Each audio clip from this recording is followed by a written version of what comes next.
Hey, I'm Michael from Distro Mike, and today we're going to answer the question, do you need a medical card to purchase CBD? And the amazing answer is no, you do not. So the CBD market is not the same as the legal cannabis market. If you're in a legal, recreational, or medical state, if you're in a medical state, you need a med card to go purchase from a dispensary. If you're in a recreational state, you can just walk into a dispensary and buy cannabis. But CBD is a little bit different. CBD is not really in the same industry or category as THC or cannabis is. It's in a category of its own. So CBD was sort of legalized in 2018 through the 2018 Farm Bill, which essentially made CBD, hemp, and all its derivatives legal across the country.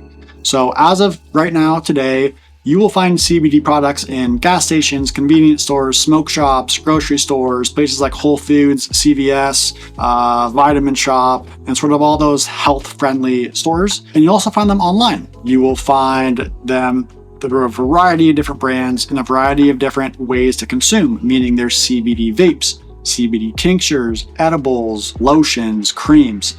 All of these products, you do not need any sort of medical card to purchase. You can just purchase them online or from a local store. If you want to try out some CBD vapes or any other CBD products, head over to our website, cleanafcbd.com. And if you enter the discount code MEDCARD at checkout, you'll get 20% off your order. If you have any questions about CBD, vaping, cannabis, anything at all, please let us know. We are Distro Mike, the educational hub for everything CBD, vape, and more. Thanks for tuning in. We'll see you next time.